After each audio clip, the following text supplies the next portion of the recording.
মধ্যরাত। শহরের সবচেয়ে আভিজাত এবং আলো ঝলমলে পার গোল্ডেন রক। চারিদিকে নিয়ন আলোর খেলা আর কান ফাটানো মিউজিক। বাড়ির মালিক স্বয়ং জাংকুক।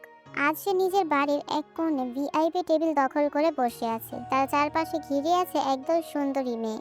আর জাংকুক তাদের সাথে মত্ত হয়ে হাসাহাসি আর ঢলাঢলি করছে। হঠাৎ সে খেয়াল করলো তার সামনের দামি ওয়াইনের বোতলটা একদম খালি। নেশার ঘরে জাংকুক চিৎকার করে উঠল, ওয়েটার, ওয়াইন নিয়ে আসো তাড়াতাড়ি। কিছুক্ষণ পর একটি মেয়ে ট্রে হাতে নিয়ে সেই টেবিলের সামনে এসে দাঁড়ালো। মেয়েটির নাম তে। জাংকুক কিছুটা বিরক্ত হয়ে ঘড়ির দিকে তাকিয়ে কর্কশ কণ্ঠে বলল, আহ, এত দেরি হলো কেন? জানো না আমি বেশিক্ষণ অপেক্ষা করা পছন্দ করি না? বলেই জাংকুক মাতাল চোখে তের দিকে তাকালো, কিন্তু এক পলক দেখেই তার নেশা যেন কিছুটা কেটে গেল। সে থমকে গেল। তের সাধারণ কিন্তু স্বর্গীয় রূপ দেখে জাংকুক কয়েক মুহূর্তের জন্য স্তব্ধ হয়ে মাথা থেকে পা পর্যন্ত পরখ করলো। কিন্তু পরক্ষণেই তার চেহারায় বিরক্তি আর অবজ্ঞার ছাপ ফুটে উঠল। জাংকুক হিতাহিত জ্ঞান হারিয়ে জোরে চিৎকার করে উঠল, ম্যানেজার, এই ম্যানেজার, কোথায় তুমি? জাংকুকের সেই গগনবিদারী চিৎকারে পুরো বাড়ির মিউজিক যেন এক নিমেষে থেমে গেল। বাড়ির ভেতরে এক পিনপতন নীরবতা নেমে এলো। জিমিন, যে কিনা তের খুব কাছের বন্ধু, সে দৌড়ে এসে তের পাশে দাঁড়ালো। ম্যানেজার প্রায় কাঁপতে কাঁপতে দৌড়ে আসলেন। ইয়েস স্যার, বলুন স্যার, কি হয়েছে? এই ওয়েটার কি নতুন? আগে তো দেখিনি। জি স্যার, ও আজই জয়েন হয়েছে। ওকে এই চাকরিটা কে দিয়েছে? ইন্টারভিউ কে নিয়েছে ওর? কেন স্যার, ও কি কোনো বড় ভুল করেছে? কোনো বেয়াদবি করেছে আপনার সাথে? তুমি আমাকে এত প্রশ্ন করছো কেন? আমি কি এখানে তোমার প্রশ্নের উত্তর দিতে বসেছি? একে কি আমার বাড়ির রুলস সম্পর্কে কিছু বলা হয়নি? ও এত লম্বা ড্রেস পরেছে কেন? এই বাড়ির ড্রেস কোড ও জানে না? আসলে স্যার, ওর পোশাকটা তো মার্জিত, আর ও খুব ভালো কাজ করছিল। আমি আসল নকল বা তোমার কোনো যুক্তি শুনতে চাই না। আমার বাড়ি এসব সাধারণ পোশাক চলবে না।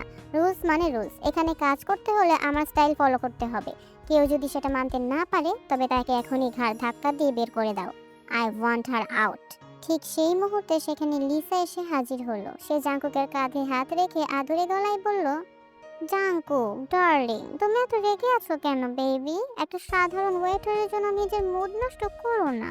বলে লিসা জাংকুককে সবার সামনেই চুমু খেতে শুরু করলো। জাংকুক আবার লিসার সাথে মত্ত হয়ে গেল। মিউজিক আবার বেজে উঠল। বার ফিরে গেল তার আগের উন্মাদনায়। কিন্তু তে সেখানে পাথরের মতো দাঁড়িয়ে রইল। ম্যানেজার দীর্ঘশ্বাস ফেলে তাকে একপাশে ডেকে নিয়ে গেলেন।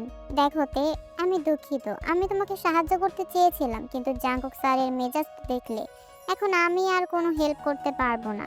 তের চোখে পানি এলেও সে নিজেকে সামলে নিল। সে ধীরস্থিরভাবে ম্যানেজারের দিকে তাকিয়ে বলল, আপনাকে অনেক ধন্যবাদ স্যার। আপনি আমার জন্য চেষ্টা করেছেন, কিন্তু যে জায়গায় মানুষের সম্মান নেই সেখানে আমি কাজ করতে চাই না। আমি চাকরিটা ছেড়ে দিচ্ছি। কাল সকালে আপনি আপনার রিজেন পেপার পেয়ে যাবেন। তে, দাঁড়াও, এভাবে চলে যেও না। আমি তোমার জন্য অন্য কোথাও ভালো চাকরির ব্যবস্থা করে দেব। কিন্তু তে আর এক মুহূর্তও সেখানে দাঁড়ালো না। নিজের আত্মসম্মান নিয়ে সে বাড়ির অন্ধকার ঠেলে বেরিয়ে গেল। জিমিন আর দ্বিধা করলো না। সে ওদের পিছু পিছু বাইরে চলে গেল। তে, দাঁড়া, এই তে, অত জোরে হাঁটছিস কেন? কথা তো শোন। কিছুটা দূরে গিয়ে তে দাঁড়ালো। জিমিনের দিকে তাকাতেই দেখলো তার বন্ধুটির চোখেও একরাশ হতাশা। জিমিন দীর্ঘশ্বাস ফেলে বলল, দেখতে, এখনকার সমাজটা বড্ড বেশি খারাপ রে। এখানে চাইলেই ভালো হয়ে চলা যায় না। নিজের পেটের দায়ে হলেও অনেক সময় এমন নিচু মন মানসিকতার মানুষদের সাথেই তাল মিলিয়ে চলতে হয়। কি আর বলবো বল, আমাদের ভাগ্যটাই এমন। আজ যদি আমাদের বাবা মা বেঁচে থাকতেন তাহলে হয়তো আমাদের এভাবে মানুষের কথা শুনতে হতো না। জিমিনের কথাগুলো তের বুকের ভেতরে গিয়ে বিঁধল। ওরা দুজনেই এক এতিমখানায় বড় হয়েছে। একে অপরের পরিচয় ছাড়া পৃথিবীতে তাদের আপন বলতে কেউ নেই। তে আর কিছু বলল না, শুধু চোখের কোণে জমে থাকা পানিটুকু মুছে জিমিনের হাত শক্ত করে ধরে বাড়ির দিকে রওনা দিল। পরদিন সকাল, জানলার ফাঁক দিয়ে আসা রোদে তের ঘুম ভাঙলো। জিমিন সকাল থেকেই দেখছিল তে খুব মনোযোগ দিয়ে কি যেন ভাবছে। কি রে তে, সকাল থেকে কি ভাবছিস এত? কি করবি ঠিক করলি? একটু দাঁড়া, আসছি। খানিক পরে তে একটা শর্ট ড্রেস নিয়ে জিমিনের সামনে এসে দাঁড়ালো।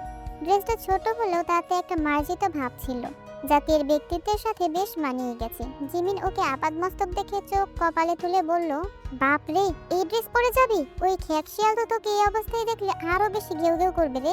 উফ, একদম ভাল লাগে না। তুই কি মনে করেছিস আমি অসভ্য লোকটা চাকরি করতে যাচ্ছি? একদম না। আমি ওখানে যাচ্ছি শুধু আমার রিজেন পেপারটা জমা দিতে।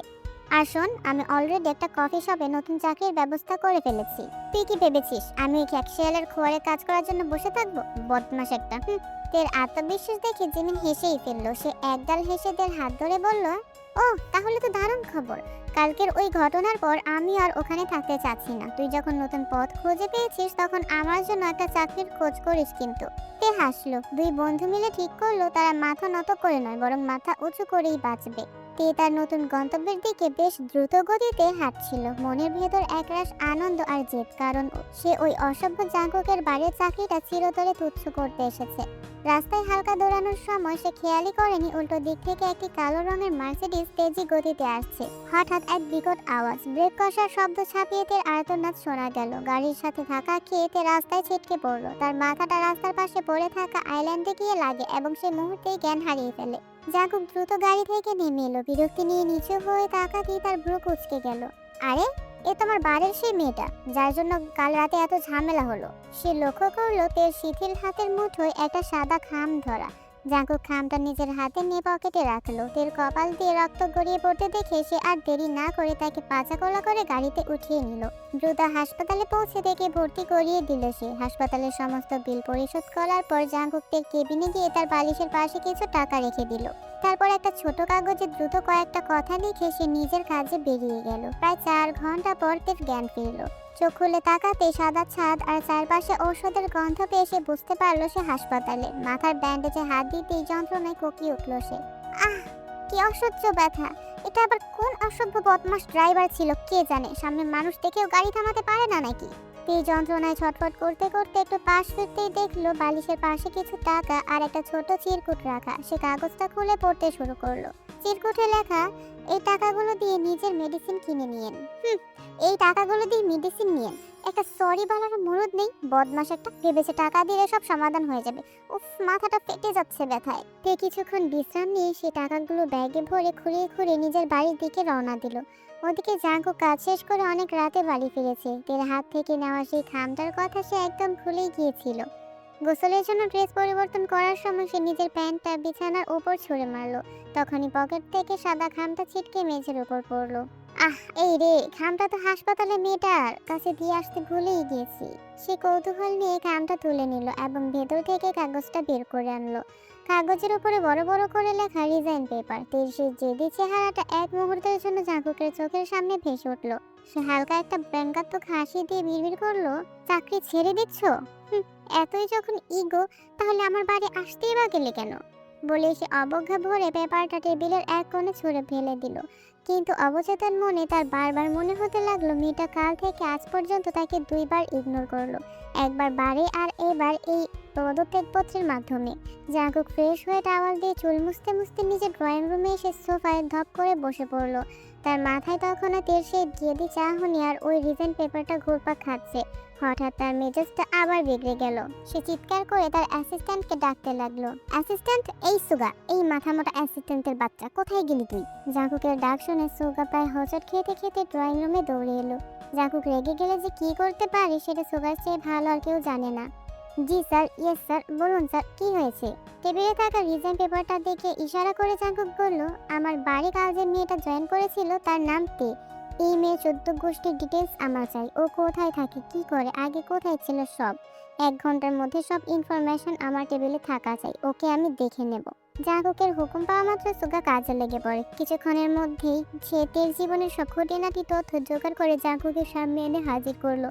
জাঙ্কুক যখন গভীর মনোযোগ দিয়ে তার ডিটেলসগুলো দেখছিল, ঠিক তখনই লিসা সেখানে এসে হাজির হলো। জাঙ্কুক বেবি, আজকাল তুমি এত রেগে আছো কেন বলো তো? সারাক্ষণ শুধু চেঁচামেচি করছো। কিছু না বেবি, এমনি কাজের একটু চাপ যাচ্ছে। লিসা এক হাতে ওয়াইনের গ্লাস নিয়ে জাঙ্কুকের কাছে ঘেঁষে বসলো এবং তার গলায় হাত দিয়ে ফিসফিস করে বলল, চলো না বেবি, রুমে যাই, একটু রিল্যাক্স করব। জাঙ্কুক বিরক্ত হয়ে লিসার হাত সরিয়ে দিয়ে বলল, লিসা তুমি এখন যাও, আমার আজকে মুড ভালো নেই। আসলে ওই রিজেন্ট পেপারটা দেখার পর থেকে জাঙ্কুকের ভেতরে এক ধরনের অদ্ভুত জেদ আর রাগ কাজ করছিল। সে ভাবতেই পারছে না একটা সাধারণ ওয়েটার মেয়ে তাকে এভাবে তুচ্ছ করে চাকরি ছেড়ে দেওয়ার সাহস পায় কি করে। লিসা নাছর বান্দার মতো আবার বলে উঠল, জান চলো না, তুমি তো জানোই কাল ভোরে আমি ফ্যামিলির সাথে থাইল্যান্ডে চলে যাব বিজনেসের কাজে। আমাকে প্রায় 1 মাস থাকতে হবে। যাওয়ার আগে একটু সময় দাও বেবি প্লিজ। প্লিজ লিসা, বললাম তো আমি খুব ক্লান্ত, এখন যাও এখান থেকে। জাঙ্কুকের এমন রুক্ষ ব্যবহারে লিসা রীতিমতো অবাক আর ক্ষুব্ধ হলো। সে রাগে মুখ কালো করে গটগট করে সেখান থেকে চলে গেল। পরদিন সকালে লিসা তার কথা মতো থাইল্যান্ডের উদ্দেশ্যে রওনা হয়ে গেল। লিসা চলে যাওয়ায় জাঙ্কুক যেন আরো একটু হাঁফ ছেড়ে বাঁচলো। এখন তার পুরো মনোযোগ তের উপর। সে নিজের মনেই বিড়বিড় করলো, নতুন কফি শপে জয়েন করেছো তো? আচ্ছা, দেখা যাক সেখানে কতদিন টিকতে পারো। খেলা তো এখন শুরু হবে। সকালের মিষ্টি রোদ যখন সবে জানালার পর্দা ভেদ করে ঘরে ঢুকছে, জাঙ্কুকের গভীর ঘুমটা ভেঙে গেল ফোনের কর্কশ আওয়াজে। লিসা থাইল্যান্ড পৌঁছানোর পর থেকেই হয়তো বারবার ফোন করছে, এই ভেবে জাঙ্কুক চোখ না খুলেই ফোনটা রিসিভ করে গালি দিয়ে উঠল। এই শালি, তোর প্রবলেমটা কি রে? তুই গিয়েছিস নিজের কাজে, সেখানে থাক না, আমায় কেন এত জ্বালাচ্ছিস? ওপাশ থেকে কয়েক সেকেন্ডের নীরবতা, তারপর এক গম্ভীর ও ভারী কণ্ঠস্বর ভেসে এলো। জাঙ্কুক, আমি তোর বাবা বলছি। বাবার গলা শুনে জাঙ্কুকের শরীরের সমস্ত রক্ত যেন এক মুহূর্তের জন্য হিম হয়ে গেল। সে এক লাফে বিছানায় সোজা হয়ে বসে পড়ল। ঘুমের ঘোর তখন পুরোপুরি উধাও। সরি বাবা, আমি আসলে অন্য কেউ ভেবেছিলাম। কিন্তু এত সকালে ফোন করলে যে? সব ঠিক আছে তো? তোর দাদিমা হার্ট অ্যাটাক করেছেন। আমরা এই মুহূর্তে ওনাকে নিয়ে হসপিটালে আছি। ডাক্তাররা বলেছেন ওনার অবস্থা খুবই সিরিয়াস। মা বারবার তোর নাম নিচ্ছেন, তোর সাথে শেষবারের মতো কিছু কথা বলতে চায়। তুই জলদি আয়। কথাটা শুনে জাঙ্কুকের বুকটা কেঁপে উঠল। বাবা মায়ের চেয়েও সে তার দাদিমাকে বেশি ভালোবাসে। সে আর এক মুহূর্ত দেরি না করে দ্রুত তৈরি হয়ে নিজের গাড়ি নিয়ে ঝড়ের বেগে হাসপাতালের দিকে রওনা দিল। হাসপাতালের আইসিইউর সামনে পৌঁছাতেই দেখলো তার মা বাবা বিমর্ষ মুখে দাঁড়িয়ে আছেন। জাঙ্কুক ভেতরে ঢুকে দেখলো দাদিমা অর্থাৎ আইইউ অক্সিজেন মাস্ক লাগিয়ে শুয়ে আছেন। মুখটা বড্ড ফ্যাকাশে। জাঙ্কুক আইইউর হাতটা শক্ত করে ধরে ধরা গলায় ডাকলো, দাদিমা, ও দাদিমা। আমি এসেছি, দেখো তোমার দাদু ভাই এসেছে। কি হয়েছে তোমার? আইইউ খুব কষ্টে চোখ মেলে তাকালেন। জাঙ্কুককে দেখে ওনার ঠোঁটের কোণে ক্ষীণ এক ফালি হাসি ফুটে উঠল। তিনি ইশারায় অক্সিজেন মাস্কটা সরাতে বললেন এবং খুব ক্ষীণ স্বরে বললেন, দাদু ভাই, আমার সময় শেষ হয়ে এসেছে রে। তোর হাতটা ধরতেই আমার সব ভয় কেটে গেছে। তোকে কিছু বলতে চাই, কথা দিবি আমার শেষ ইচ্ছাটা তুই রাখবি? জাঙ্কুকের চোখে তখন পানি টলমল করছে। সে আইইউর হাতটা নিজের কপালে ঠেকিয়ে বলল, দাদিমা, খবরদার এমন কথা একদম বলবে না। সময় শেষ হয়েছে মানে কি? তুমি আমাদের ছেড়ে কোথাও যাবে না, আমি তোমাকে যেতে দেব না। বলো দাদিমা, তুমি কি বলতে চাও? আমি তোমার সব কথাই শুনবো, সব ইচ্ছা পূরণ করব, শুধু তুমি সুস্থ হয়ে ওঠো। জাঙ্কুকের ছোটবেলাটা কেটেছে আইইউ এর কোলে পিঠে। আরএম আর জিম ব্যবসার কাজে সবসময় ব্যস্ত থাকতেন বলে আইইউ ছিলেন তার পৃথিবীর সবটুকু। আজ সেই মানুষটার এই অবস্থা দেখে জাঙ্কুকের বুক ফেটে যাচ্ছে। আইইউ জাঙ্কুকের হাতটা আরো শক্ত করে ধরে হাঁপাতে হাঁপাতে বললেন, দাদু ভাই, আমার তো যাওয়ার সময় হয়ে এলো। আমার খুব ইচ্ছে ছিল মরার আগে আমার নাত বউকে দেখে যাব। আমার এই শেষ আশাটা কি তুই পূর্ণ করবি না? তাহলে আমি শান্তিতে মরতে পারতাম রে। দাদিমা, বলেছি না মরার কথা মুখেও আনবে না। তুমি সুস্থ হবে, আমরা আবার একসাথে বাড়ি ফিরবো। জাঙ্কুক কথাগুলো বলে চুপ হয়ে গেল। তার কপালে চিন্তার ভাঁজ। আইইউ আবারও করুণ সুরে বললেন, দাদু ভাই, আমার নাত বউয়ের মুখ দেখাবি না? এই বুড়ির শেষ ইচ্ছাটা কি অপূর্ণ থেকে যাবে? জাঙ্কুক কোনো উত্তর দিতে পারলো না। সে জানে লিসাকে সে পছন্দ করে, কিন্তু লিসা এখন থাইল্যান্ডে। আর আইইউর যা অবস্থা, তাতে 2-1 দিনের বেশি হাতে সময় নেই। ঠিক তখন জাঙ্কুকের বাবা আরএম গম্ভীর গলায় বলে উঠলেন, জাঙ্কুক, মায়ের অবস্থা খুব একটা ভালো না। তোমাকে কাউকে পছন্দ আছে নাকি আমরা মেয়ে দেখব? যদি কেউ না থাকে তবে আমরা আগামী 2-1 দিনের মধ্যেই মেয়ে ঠিক করে ফেলবো। মায়ের ইচ্ছের বিরুদ্ধে আমরা যেতে পারবো না। জাঙ্কুকের মাথায় যেন আকাশ ভেঙে পড়ল। লিসাকে সে ভালোবাসলেও আইইউ এর এই শেষ সময় সে লিসাকে পাশে পাবে না। আর পরিবারের চাপে সে এখন কি করবে বুঝতে পারছে না। চুপ করে থেকো না জাঙ্কুক, কথা বলো, হাতে সময় খুব কম। বাবা, আমি বিকেলের মধ্যে জানাচ্ছি, আমাকে একটু সময় দাও। ঠিক সেই মুহূর্তে জাঙ্কুকের ফোনে সুগার কল এলো। যেন এই অস্বস্তিকর পরিবেশ থেকে বাঁচার একটা সুযোগ পেল সে।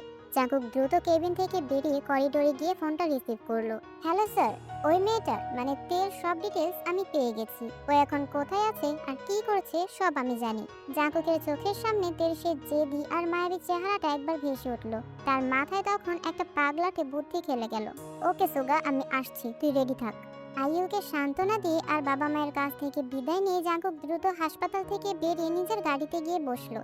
তের ডিটেইলস আর দাদিমার শেষ ইচ্ছা, এই দুইয়ের মাঝে জাঙ্কুকের কি কোনো নতুন খেলা শুরু করতে যাচ্ছে?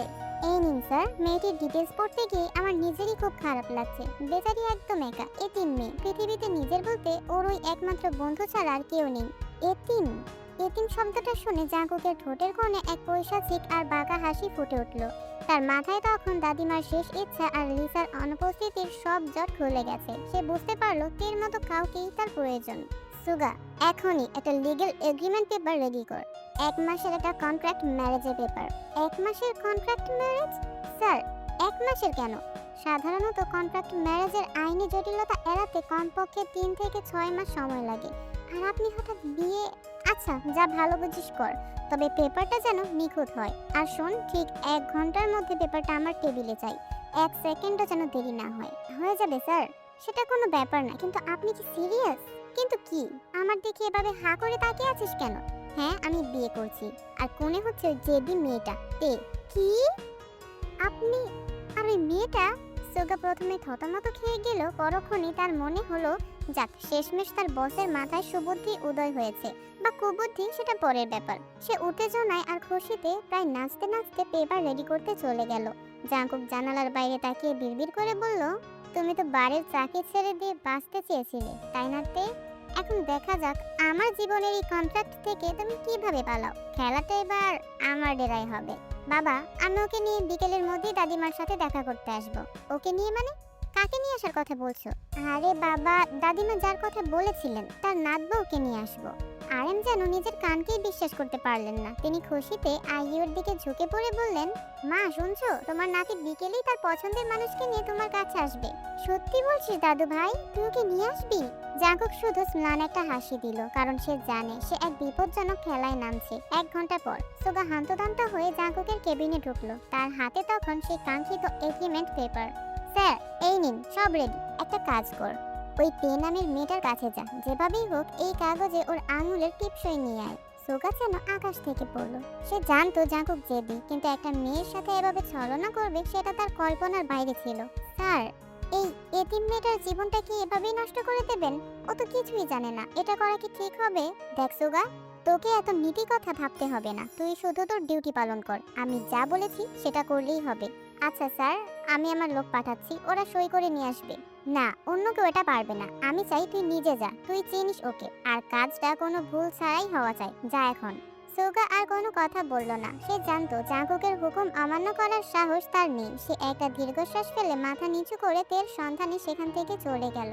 সুগা যখন তে আর জিমিনের ছোট্ট বাড়িতে গিয়ে পৌঁছালো, তখন সে দেখলো তে কপালে ব্যান্ডেজ নিয়ে বিছানায় কাতরাচ্ছে। তের এই অসহায় অবস্থা দেখে সুগার খুব মায়া হলো, কিন্তু জাঙ্কুকের হুকুম অমান্য করার সাধ্য তার নেই। সে কোনো কথা না বলে কিছু বুঝে ওঠার আগেই দ্রুত তের হাত টেনে ধরে বুড়ো আঙুলে কালি লাগিয়ে কাগজের উপর একটা টিপসই নিয়ে নিল। তে হতভম্ব হয়ে তাকিয়ে রইল। সুগা অপরাধ বোধ নিয়ে তের দিকে তাকিয়ে নিচু স্বরে বলল, সরি, আমাকে প্লিজ মাফ করে দিও। আর শোনো, এখন থেকেই বিয়ের জন্য প্রস্তুত হও। ঠিক সেই মুহূর্তে জিমিন বাজার নিয়ে ঘরে ঢুকলো। নিজের প্রিয় বন্ধুকে এভাবে বিছানায় শুয়ে থাকতে দেখে আর তার পাশে একজন অচেনা লোককে দেখে জিমিনের মাথায় রক্ত চড়ে গেল। সে কোনো প্রশ্ন করার আগেই দৌড়ে এসে সুগার নাক বরাবর সজোর একটা খুশি বসিয়ে দিল। হারামজাদা, কে তুই? আমার বান্ধবীর ঘরে ঢুকে কি করছিস? সুগার নাকে হাত দিয়ে ব্যথায় কুঁকড়ে গেল। সে আর 1 সেকেন্ডও সেখানে দাঁড়ানোর সাহস পেল না। দরজার দিকে দৌড়াতে দৌড়াতে সে চিৎকার করে বলে গেল, তে ম্যাম, আপনি 3 মাসের কন্ট্রাক্ট ম্যারেজের ব্যাপারে সাইন করে দিয়েছেন। জাঙ্কুক স্যারের সাথে আপনার বিয়ে ঠিক হয়ে গেছে। এখন শুধু বিয়ের জন্য প্রস্তুত হন। তে, তোর কিছু হয়নি তো? ওই লোকটা তোর কোনো ক্ষতি করেনি তো? না, আমাকে কিছু করেনি, কিন্তু কিন্তু কি? আর ওই লোকটা যাওয়ার সময় কি উল্টোপাল্টা বলে গেল? কিসের বিয়ে, কিসের পেপার? জিমিন, ওই লোকটা জোর করে আমার আঙুলের টিপসই নিয়ে গেছে আর বলল আমি নাকি 3 মাসের কন্ট্রাক্ট ম্যারেজে রাজি হয়েছি, আমাকে নাকি বিয়ে করতে হবে। কি? এত বড় সাহস! দিনের আলোয় বাড়িতে ঢুকে জোর করে সই করিয়ে নিয়ে গেল। ওই জাঙ্কুক লোকটা তো দেখি পুরো ডাকাত। দাঁড়া, আমি দেখছি ও কত বড় প্রভাবশালী। তের চোখে তখন জল। সে বুঝতে পারলো লোকটা তাকে এত সহজে মুক্তি দেবে না। জাঙ্কুকের পাতা ফাঁদে সে কিভাবে জড়িয়ে পড়লো এটা ভেবেই তার বুক কাঁপতে লাগলো। জিমিন থেকে সান্ত্বনা দিলেও মনে মনে সেও খুব ভয় পাচ্ছিল, কারণ জাঙ্কুকের ক্ষমতার সাথে লড়াই করার মতো সামর্থ্য তাদের নেই। সুগা টিস্যু দিয়ে নাক চেপে ধরতে ধরতে জাঙ্কুকের কেবিনে ঢুকলো। রক্তে টিস্যু লাল হয়ে গেছে, আর সুগার চেহারা দেখে মনে হচ্ছে যেন বিশ্বযুদ্ধে হেরে এসেছে। জাঙ্কুক হাতের পেপারটা নিয়ে এক পলক সুগার দিকে তাকিয়ে আটকে উঠল। সুগা, তোর কি অবস্থা? কে করেছে তোর এই হাল? একবার বল তুই শুধু, ওর টুনটুনি ফাটিয়ে হাতে ধরিয়ে দেব। বস গো, ওর তো টুনটুনি নাই। টুনটুনি নেই? তাহলে কি হিজড়া? সুগা, তুই কি শেষমেশ হিজড়ার হাতে মাখিয়ে আসলি? আর কিছু খাইছিস নাকি রে? বস গো, ও হিজড়া না, ওর তো বড় বড় দুইটা ডাব আছে। ডাব? মানুষের ডাব? ও, কি তুই একটা মেয়ের হাতে মাখিয়েছিস? হায় আল্লাহ, এই লজ্জা আমি কই রাখবো? আপনার আন্ডারওয়্যারে রেখে দিন বস।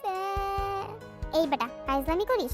বল, কি তোর এই অবস্থা করেছে? কার এত বড় সাহস? ওই যে বাড়ি জিমিন নামের একটা মেয়ে আছে না, তোর ফ্রেন্ড, ওই মেয়ে আমাকে ঘুষি মেরে নাক ফাটিয়ে দিয়েছে। মেয়ে তো না, যেন যমরাজ। ও তোর নাক ফাটিয়ে দিয়েছে, তুই ওর ডাব ফাটিয়ে দিতি। বস, কত বড় বড় ডাবাগুলো দেখেই তো আমার টুনটুনি লাফিয়ে উঠলো। কেমনে ফাটাবো বলেন?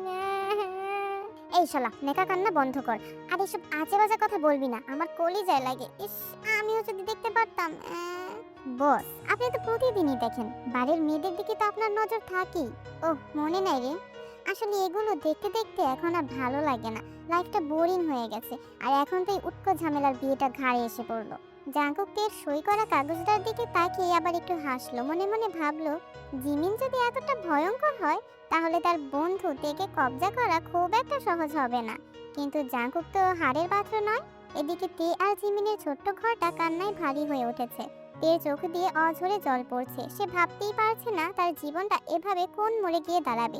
আচ্ছা জিমিন, আমাকে কি সত্যি ওই অসভ্যদের কথা মতো বিয়ে করতে হবে? আল্লাহ জানেন, লোকটা কোনো বুড়ো ভাম না, আবার লম্পট।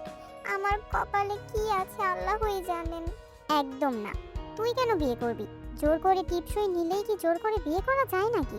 এই সামান্য 3 মাসের জন্য কি তুই তোর পুরো জীবনটা নষ্ট করবি? কোনো দরকার নেই। কিন্তু আমাকেই কেন জিমিন? ছোট থেকে বাবা মা ছাড়া কত কষ্ট করে বড় হলাম, এখন আবার নতুন করে এই বিপদ শুরু হলো কেন? ঠিক তখনই দরজায় কড়া নাড়ার শব্দ হলো। জিমিন দরজা খুলতেই দেখলো সামনে সুঠাম দেহের অধিকারী জাঙ্কুক দাঁড়িয়ে আছে। তার পেছনে নাক চেপে ধরে সুগা উকি দিচ্ছে। ওদের দেখেই জিমিনের পিত্তি জ্বলে গেল। সে এক মুহূর্ত দেরি না করে বিদ্যুৎ গতিতে গিয়ে সুগার নাকে আগের জায়গাতেই সজোরে আরো একটা ঘুষি বসিয়ে দিল। ও মা গো, এটা মাইয়া নাকি অন্য কিছু? বস গো, বাঁচান, আমার টুনটুনি সব শেষ হয়ে গেল গো। তোর বসকে কে বাঁচায় দেখ আগে, বলেই জিমিন জাঙ্কুকের গালে কষে এক ঘুষি বসিয়ে দিল। জাঙ্কুক কিছু বুঝে ওঠার আগেই দেখলো তার গালটা একদম টমেটোর মতো টকটকে লাল হয়ে গেছে। আউচ! এই মেয়ে, সমস্যা কি তোর? ও মা গো, হাত তো না যেন লোহার হাতুড়ি। আপনাদের সমস্যা কি শুনি? তের পেছনে এভাবে আঠার মতো লেগে আছেন কেন? কাল রাতেও কি শান্তি হয়নি? সমস্যা হচ্ছে আমি ওকে বিয়ে করব, ব্যাস, সেটাই জানাতে এসেছি। কোনো বিয়ে টিয়ে হবে না, ও বিয়ে করবে না। 3 মাসের এই ফালতু চুক্তির জন্য নিজের জীবনটা কি ও রাস্তায় কুড়িয়ে পেয়েছে নাকি? দেখো, আমি এত কিছু জানি না, আমি ওকে বিয়ে করবই। আর এই 3 মাসের জন্য আমি ওকে অনেক টাকা দেব, যা ও কল্পনাও করতে পারবে না। আপনি কি মনে করেছেন আপনার অনেক টাকা আছে বলে মানুষ কিনে নেবেন? আপনার টাকা আপনার পকেটে রাখুন। আমরা বিক্রি হওয়ার মতো মেয়ে না, দরকার পড়লে আমি টাকা দিয়েই মানুষ কিনি, আর এবারও তাই করব। তুমি এত কথা বলছো কেন? এর দিকে তাকিয়ে বলে, এই যে সুন্দরী, এদিকে ওঠো, তোমাকে এখন এক জায়গায় নিয়ে যেতে হবে। দাদিমা তোমার জন্য অপেক্ষা করছেন। তে এতক্ষণ সবকিছু চুপচাপ শুনছিল আর অবাক হয়ে জাঙ্কুকে দেখছিল। এবার সে শান্ত কিন্তু শক্ত গলায় বলে উঠল, সবকিছুর একটা সীমা থাকে। নিয়ে যাবেন মানে? আমি আপনার সাথে কোথাও যাব না, আর আপনাকে বিয়ে করার কোনো প্রশ্নই ওঠে না। দয়া করে আমার ঘর থেকে বের হন। জাঙ্কুক দেখলো সোজা আঙুলে ঘি উঠবে না। সে তের দিকে এক পলক তাকিয়ে সুগাকে ইশারা করলো, সুগা, তুই জিমিন নামের ডাবওয়ালিকে সামলা, আমি তেকে নিয়ে গাড়িতে উঠছি। জাঙ্কুক এক মুহূর্ত সময় নষ্ট না করে তের সব বাধা উপেক্ষা করে তাকে পাঁচাকোলা করে কুলে তুলে নিল। তে হাত পা ছুঁড়ে পালানোর চেষ্টা করলো। জাঙ্কুকের শক্তিশালী হাতের বাঁধন থেকে সে নড়তে পারল না। জাঙ্কুক তাকে নিয়ে সোজা গাড়ির পেছনের সিটে বসিয়ে দিল। ওদিকে সুগার অবস্থা তখন শোচনীয়। সে জিমিনের হাতের আরো কয়েকটা খামচি আর কিলঘুষি খেয়ে কোনো মতে প্রাণ হাতে নিয়ে গাড়ির ড্রাইভিং সিটে এসে বসেছে। গাড়ি স্টার্ট হতেই চিৎকার করে উঠল, ছাড়ুন আমায়, নামিয়ে দিন বলছি, আমি কিন্তু এখনই চিৎকার করে লোক জড়ো করবো। জাঙ্কুক বাঁকা হেসে গাড়ির গ্লাসগুলো লক করে দিয়ে বলল, করো, যত ইচ্ছে চিৎকার করো, এই গাড়ি সাউন্ড প্রুফ, বাইরে একটা আওয়াজও যাবে না। মিছিমিছি এনার্জি নষ্ট করে লাভ নেই সুন্দরী। আপনি এমন কেন করছেন আমার সাথে? আমি আপনার কি ক্ষতি করেছি? কেন আমার জীবনটা নিয়ে এভাবে খেলছেন? ক্ষতি করেছো এমন কথা তো আমি বলিনি। দেখোতে, আমি সোজাসুজি কথা বলতে পছন্দ করি। এই বিয়ের জন্য তোমাকে আমি এত টাকা দেব যে সারা জীবনে আর কাউকে ওয়েটারের কাজ করে খেতে হবে না। আর যদি তুমি রাজি না হও তবে জেনে রেখো, ওই পেপারটাতে তোমার আঙুলের ছাপ আছে। আমি চাইলে এখনই তোমাকে জালিয়াতির মামলায় জেলে পাঠাতে পারি। এখন ভেবে দেখো, তুমি জেলের ভাত খাবে নাকি আমার বাড়িতে রাজরানীর মতো থাকবে। তে মুহূর্তের জন্য স্তব্ধ হয়ে গেল। জেলে যাওয়ার কথা শুনে তার বুকটা কেঁপে উঠল। সে অসহায়ভাবে জানালার বাইরে তাকালো। জাঙ্কুক আবার বলল, এখন আমি আমার অসুস্থ দাদিমায়ের কাছে যাচ্ছি। সেখানে তুমি আমার প্রেমিকা হয়ে থাকবে। ওনার সামনে যেন কোনো ভুল না হয়, মনে থাকবে। তে একদম চুপ হয়ে গেল। সে ভাবলো, মাত্র 3 মাসেরই তো ব্যাপার। 3 মাস যদি এই লোকটার সাথে অভিনয় করে কাটাতে পারে, তবে হয়তো পাওয়া টাকাগুলো দিয়ে সে আর জিমিন সুন্দর একটা জীবন কাটাতে পারবে। এতিমখানায় বড় হওয়া মেয়েটার কাছে এই বিশাল অঙ্কের টাকার লোভ নয়, বরং জেলের ভয় আর ভবিষ্যতের নিশ্চয়তা তাকে দোটানায় ফেলে দিল। তে অনেক কোরিয়ান ড্রামা দেখেছে। সে ভেবেছিল ড্রামার নায়কগুলো যেমন হ্যান্ডসাম আর মায়াবী হয়, তার জীবনের রাজপুত্রও হয়তো তেমনই হবে। জাঙ্কুক দেখতে ড্রামা হিরোর মতো হ্যান্ডসাম হলেও তার ব্যবহার আর আচরণ যেন পুরোই ভিলেনের মতো। সে মনে মনে দীর্ঘশ্বাস ফেলে ভাবলো, ড্রামায় তো নায়কেরা কপালে কিস করে আর আগলে রাখে, আর এই লোকটা তো দেখি আমাকে জেলের ভয় দেখিয়ে তুলে নিয়ে যাচ্ছে। কপাল আমার। হাসপাতালে পৌঁছে গাড়ি থামতেই জাঙ্কুক তের দিকে তাকিয়ে গম্ভীর গলায় বলল, কি ভাবলে? আর অবশ্য ভেবেও লাভ নেই, যা বলেছি তাই শুনতে হবে। এখন চলো। জাঙ্কুক গাড়ি থেকে নেমে তের হাতটা শক্ত করে ধরলো। তে অনিচ্ছা সত্ত্বেও তার সাথে হাঁটতে থাকলো। দাদিমার কেবিনে ঢোকার আগে জাঙ্কুক নিচু স্বরে তের কানে কানে ফিসফিস করে বলল, মনে থাকে যেন তুমি আমার প্রেমিকা। কোনো উল্টোপাল্টা করলে ফল ভালো হবে না। কেবিনে ঢুকতেই দেখা গেল আইইউ আছড় হয়ে শুয়ে আছেন, আর জাঙ্কুক তার কাছে গিয়ে বসলো। দাদিমা, এখন কেমন লাগছে তোমার? আগের চেয়ে একটু ভালো রে। তা এই মেয়েটি কি? তুমি যার কথা বলেছিলে দাদিমা, এই যে তোমার নাত বউ। আইইউ চশমাটা ঠিক করে তের দিকে তাকালেন। তের মায়াবী আর করুণ চেহারাটা দেখে আইইউয়ের চোখ জুড়িয়ে গেল। ভারী মিষ্টি মেয়ে তো। নাম কি তোমার? তে তখনও নিজের কান্না চাপতে পারছিল না। সে কাঁপা কাঁপা গলায় বলল, তে, আমার নাম তে। এ কি, তুমি কাঁদছো কেন? দাদু ভাই কি তোমায় বকেছে? আইইউয়ের প্রশ্নে জাঙ্কুক সাথে সাথে তের কোমরে হাত দিয়ে তাকে নিজের দিকে টেনে শক্ত করে ধরলো, যেন সে পালাতে না পারে। জাঙ্কুক হেসে বলল, কাঁদছে না দাদিমা, ও আসলে একটু ভয় পেয়ে গেছে। ওর মা বাবা কেউ নেই তো, এতিমখানায় বড় হয়েছে, তাই বেশি মানুষ দেখলে একটু ঘাবড়ে যায়। ঠিক সেই মুহূর্তে জাঙ্কুকের মা জিন কেবিনে ঢুকলেন। তিনি তের কাছে এসে ওর চোখের জল মুছে দিয়ে বললেন, দেখি দেখি, কান্না করো না মা। মা বাবা নেই তো কি হয়েছে, আমরা তো আছি। আজ থেকে আমরাই তোমার মা বাবা। জিনের মাতৃমাখা কথাগুলো শুনে তের বুকটা হু হু করে উঠল। সে ভাবলো, সত্যিই যদি এরা তার নিজের পরিবার হতো। আইইউ তের হাতটা নিজের হাতের মুঠোয় নিয়ে বললেন, আমার নাতিটাকে একটু আগলে রাখিস। আমার তো সময় ফুরিয়ে এসেছে। ওকে দেখার জন্য কাউকে রেখে যেতে পারছিলাম না রে। এখন তুই আছিস, আমার একটা ভরসা হলো। দাদিমা, তুমি আবার ওইসব মরণ বাঁচানোর কথা শুরু করলে। তুমি সুস্থ হবে দেখো। তে এক পাশে দাঁড়িয়ে সবটা দেখছিল আর মনে মনে ভাবছিল, এই পরিবারের মানুষগুলো কত মায়াবী, কত ভালো, কিন্তু এই লোকটা এতটা বাজে আর অহংকারী কেন? আল্লাহই জানেন এদের চোখের আড়ালে ও আমার সাথে আর কি কি নাটক করবে। থাইল্যান্ডের একই বিলাসবহুল হোটেল, প্রেসিডেন্সিয়াল সুইট। জানালার বাইরে ব্যাংকক শহরে ঝলমলে আলো, কিন্তু ঘরের ভেতরের দৃশ্যটা সম্পূর্ণ ভিন্ন। জাঙ্কুক যে লিসাকে নিজের প্রেমিকা ভেবে বিশ্বাস করেছিল, সেই লিসা এখন অন্য কারো বাহুবলীতে মত্ত। আহ ডার্লিং, একটু আস্তে। লিসার পাশে যে ছেলেটি আছে তার নাম কাই। সে জাঙ্কুকের ব্যবসায় প্রতিদ্বন্দ্বী তো বটেই, লিসার গোপন প্রেমিকও। জাঙ্কুকে বিজনেসের কথা বলে লিসা আসলে কায়ের সাথেই এই মাসব্যাপী ভ্রমণের পরিকল্পনা করেছিল। লিসা, তোমার জাঙ্কুক ডার্লিং যদি এখন তোমাকে এই অবস্থায় দেখতো, তবে তার ব্লাড প্রেশার কোথায় গিয়ে ঠেকতো ভেবেছো? You are so yummy. আরে ওর কথা বাদ দাও তো, ও তো নিজের ইগো আর বিজনেস নিয়ে পড়ে আছে। 1 মাস আমি এখানে তোমার সাথে যা খুশি করি না কেন, ও টেরও পাবে না। ওর কাছে তো আমি ফ্যামিলির সাথে আছি। জাঙ্কুক নিজের পরিবারের সম্মান রক্ষার্থে তের সাথে চুক্তিবদ্ধ বিয়ে করতে যাচ্ছে, আর অন্যদিকে লিসা জাঙ্কুককে ধোঁকা দিয়ে কায়ের সাথে নিজের সময় উপভোগ করছে। লিসার এই রূপ দেখলে হয়তো জাঙ্কুকের পাথরের মতো মনটাও ভেঙে চুরমার হয়ে যেত। যাই হোক, এখানে দাঁড়িয়ে থেকে আমাদের সময় নষ্ট না করাই ভালো। ওরা ওদের গোপন অভিসারে মতো থাকুক, আমরা বরং ফিরে যাই হাসপাতাল সেই মায়াবী পরিবেশে। যেখানে তের সহজ সরল রূপটা পুরো পরিবারকে মুগ্ধ করে ফেলেছে। জাঙ্কুক কি পারবে লিসার এই আসল চেহারা কোনোদিন জানতে, নাকি তেই হয়ে উঠবে তার জীবনের আসল আশ্রয়? সেটা না হয় আমরা সামনের দিনগুলোতেই দেখব। জাঙ্কুক আর তের বিয়েটা হলো রাজকীয় কোনো রূপকথা। চারিদিকে নামি দামি মানুষের ভিড়, আলোর রোশনাই আর চোখ ধাঁধানো আয়োজন। দাদিমার অসুস্থতার কারণে তড়িঘড়ি করে আয়োজন করা হলেও আভিজাত্যের কোনো কমতি ছিল না। বাসর রাত, ফুলে ফুলে সাজানো বিশাল রাজকীয় বিছানার এক কোণেতে বসে আছে। সাদা রঙের গর্জিয়াস গাউন তাকে আজ ঠিক রূপকথার পরীর মতো লাগছে। গাউনটির নেকলাইন কিছুটা গভীর হওয়ায় তার ফর্সা বুকের অনেকটা অংশই দৃশ্যমান, যা যে কারো হৃদস্পন্দন বাড়িয়ে দেওয়ার জন্য যথেষ্ট। তে মনে মনে নিজের ভাগ্য নিয়ে ভাবছে, আমি তো ভাবতেই পারিনি আমার সাধারণ জীবনটা হুট করে কোরিয়ান ড্রামার মতো হয়ে যাবে। এখন নিশ্চয়ই ও আসবে, আমি সোফায় গিয়ে শুতে চাইবো, আর ও আমায় দয়া দেখাবে। যাই হোক, ও আসার আগে আমি সোফায় গিয়ে জায়গা করে নিই। তে বিছানা থেকে উঠে দাঁড়াতেই দরজার লক খোলার শব্দ হলো। ভেতরে প্রবেশ করলো জাঙ্কুক। আজ তাকে অদ্ভুত শান্ত লাগছে। প্রতিদিনের মতো সে মাতাল নয়, এমনকি তার শরীর থেকে ওয়াইনের কোনো গন্ধও আসছে না। রুমে ঢুকেই তের দিকে চোখ পড়তেই জাঙ্কুক যেখানে ছিল সেখানেই স্থির হয়ে গেল। সাদা পোশাকে তের এই মায়াবী রূপ দেখে তার চোখের পলক পড়ছে না। জাঙ্কুক ধীর পায়ে ভেতরে ঢুকে দরজাটা শব্দ করে বন্ধ করে দিল। জাঙ্কুকে এগিয়ে আসতে দেখে তে কিছুটা আমতা আমতা করে বলল, ইয়ে স্যার, আমি ভাবছিলাম আমি সোফায় গিয়ে ঘুমিয়ে পড়ি, আপনি নিশ্চিন্তে বিছানায় ঘুমান। জাঙ্কুক তের কথা যেন শুনতেই পেল না। সে এক দৃষ্টিতে তের উন্মুক্ত হয়ে থাকা ফর্সা কাঁধ আর গলার দিকে তাকিয়ে আছে। সে এক পা করে তের দিকে এগিয়ে আসছে। জাঙ্কুকের এ নেশাতুর চাহনি দেখে তে পিছু করতে শুরু করলো। সোফায় ঘুমাবে মানে? কেন?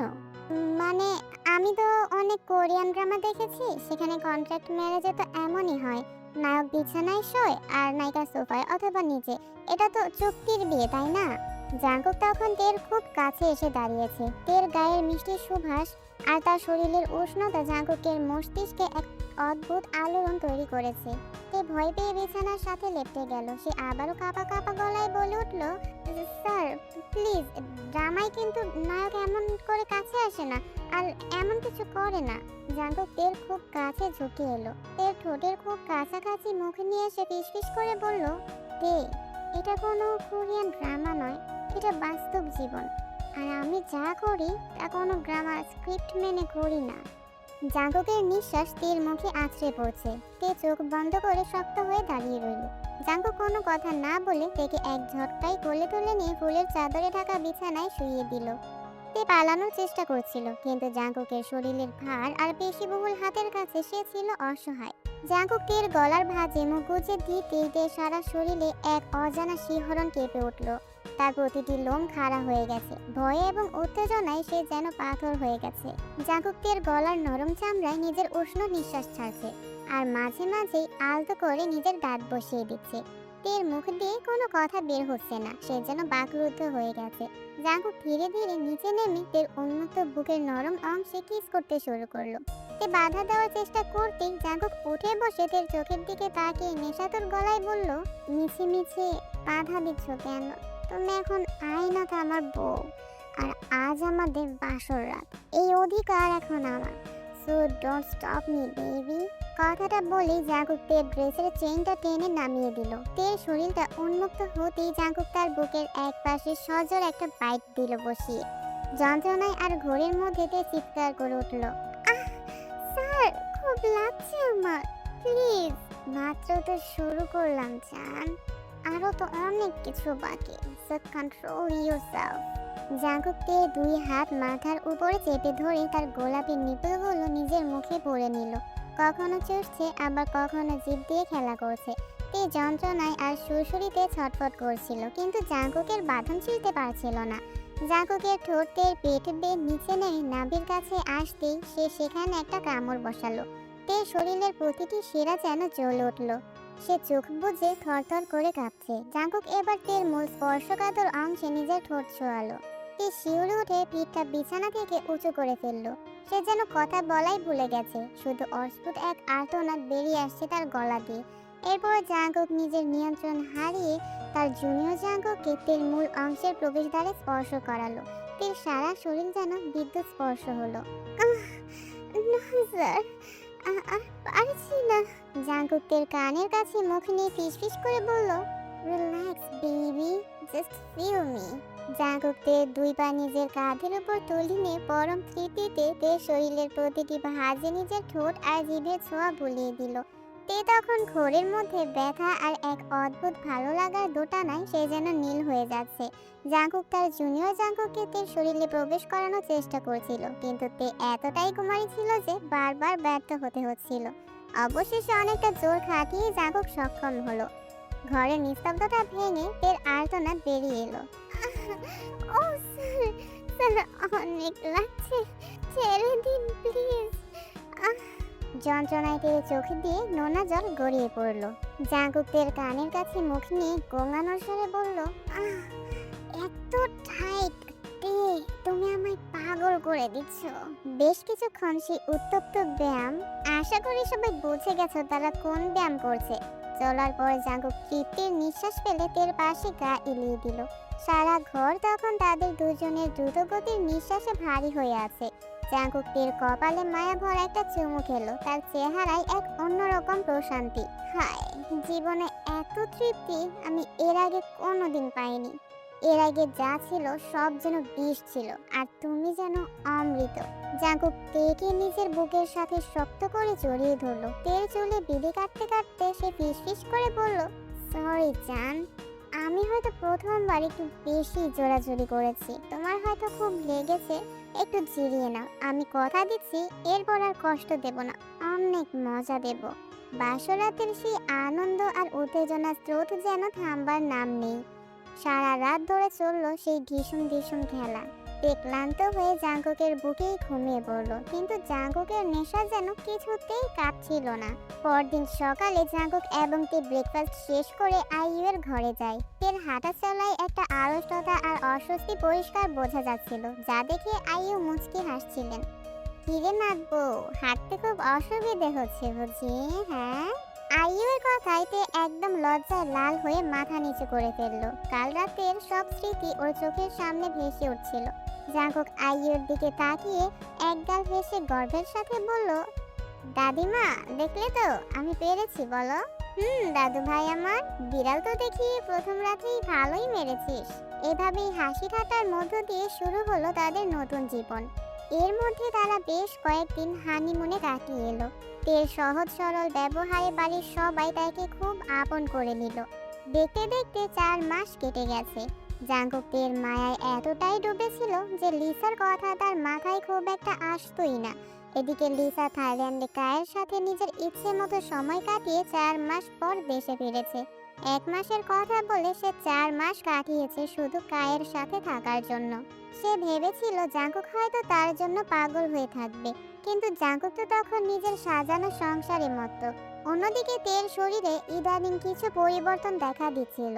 তার পিরিয়ড প্রায় 2 মাস ধরে বন্ধ। মনের ভেতর একটা সন্দেহ দানা বাঁধতেই তে বাড়ির কাজের লোককে দিয়ে লুকিয়ে একটা প্রেগন্যান্সি কিট আনালো। সে খুব সাবধানে ওয়াশরুমে গেল টেস্ট করার জন্য। ঠিক সেই মুহূর্তেই লিসা কোনো অনুমতি ছাড়াই জাঙ্কুকের বেডরুমে ঢুকে পড়ল। জাঙ্কুক তখন কেবল ঘুম থেকে জেগেছে, গায়ের ওপর পাতলা একটা কম্বল জড়ানো আর শরীরের উপরের অংশ অনাবৃত। লিসা ঘরে ঢুকে সোজা জাঙ্কুকের উপর দুম করে শুয়ে পড়ল। Surprise darling, I am back. হঠাৎ করে কারো ভার নিজের উপর অনুভব করে জাঙ্কুক চমকে উঠে চোখ মেলল। লিসাকে নিজের উপর ওভাবে দেখে সে থতমত খেয়ে গেল। লিসা, তুমি তুমি এখানে হঠাৎ? জাঙ্কুক ঘুমের ঘোরে ভেবেছিল তে হয়তো তার সাথে একটু দুষ্টামি করছে, কিন্তু চোখের পাতা খুলতেই তার সব বিভ্রান্তি কেটে গেল। লিসা তার উপর শুয়ে থেকে মুখে এক চিলতে বাঁকা হাসি ফুটিয়ে বলল, হ্যাঁ ডার্লিং, আমি। কেন, তুমি কি অন্য কাউকে ভেবেছিলে? জাঙ্কুক বেবি, তোমার হাব ভাব দেখে তো মনে হচ্ছে তুমি অন্য কাউকে মনে মনে জায়গা দিয়ে ফেলেছো। ঠিক সেই মুহূর্তে ওয়াশরুমের দরজা খুলে গেল। তে হাতে সেই প্রেগন্যান্সি কিটটা নিয়ে একরাশ আনন্দ আর হাসি নিয়ে ঘরে ঢুকলো। কিটের ওই দুটো লাল দাগ তার জীবনে শ্রেষ্ঠ সংবাদ নিয়ে এসেছিল, কিন্তু ঘরে ঢুকেই তের হাসিটা মুহূর্তের জন্য মিলিয়ে গেল। সে দেখল লিসা প্রায় অর্ধনগ্ন জাঙ্কুকের উপর অন্তরঙ্গভাবে শুয়ে আছে। তের বুকের ভেতরটা জ্বলে উঠল। সে হাতের কিটটা ল্যাম্পের নিচে আড়ালে রেখে দিয়ে গলার স্বর সপ্তমে উঁচিয়ে কর্কশ কণ্ঠে বলল, এই যে আপনি আপনি কে শুনি? আর আমার স্বামীর উপর এভাবে নির্লজ্জের মতো শুয়ে আছেন কেন? সুন্দর ছেলে দেখলেই কি আজকাল মেয়েরা এভাবে গায়ে পড়ে যায়? শরম লজ্জা কি সব ধুয়ে ফেলেছেন? তের কথা শুনে লিসা এক ঝটকায় উঠে বসলো। তার চোখ তখন রাগ আর বিস্ময়ের কোঠর থেকে বেরিয়ে আসার মতো। সে জাঙ্কুকের দিকে তাকিয়ে চিৎকার করে উঠল, জাঙ্কুক, ওইসব কি বলছে? তুমি বিয়ে করেছো আর আমি এসবের কিছুই জানি না? তুমি আমাকে ধোকা দিলে। আপনি জানলে কি হতো? আপনার থেকে কি পারমিশন নিতে হতো নাকি? উনি আপনাকে কেন জানাতে যাবেন? আর এই যে মিস্টার, জাঙ্কুকের দিকে তাকিয়ে, আপনি এভাবে মূর্তির মতো বসে আছেন কেন? ওনাকে নিজের উপর থেকে সরাচ্ছেন না কেন? আপনার কি খুব ভালো লাগছে? ও মা, এই তো দেখি তোমার উপর রীতিমতো হুকুম করছে জাঙ্কুক। তুমি কি শেষমেশ এই সস্তা মেয়ের গোলাম হয়ে গেলে নাকি? জাঙ্কুক যে কারো হুকুম মানে না, সেই জাঙ্কুকে এখন বউয়ের আঁচলে লুকিয়ে থাকবে? গোলাম শব্দটা জাঙ্কুকের কানে বিষের মতো লাগলো। তার অহংকার আর ইগো মুহূর্তেই মাথা চাড়া দিয়ে উঠলো। বিশেষ করে লিসার সামনে নিজেকে ছোট হতে দেখে সে হিতাহিত জ্ঞান হারিয়ে ফেললো। জাঙ্কুক তের দিকে রক্তবর্ণ চোখে তাকিয়ে গর্জে উঠল, তে, মুখ সামলে কথা বলো। তুমি আমাকে অর্ডার করার কে? ভুলে যেও না, তুমি শুধুই আমার 3 মাসের চুক্তিবদ্ধ কাগজের বউ। তার বেশি তোমার কোনো যোগ্যতা বা অধিকার এই বাড়িতে নেই। নিজের সীমার মধ্যে থাকো। জাঙ্কুকের মুখে কাগজের বউ শব্দটা শোনা মাত্র তের পুরো পৃথিবীটা যেন থমকে গেল।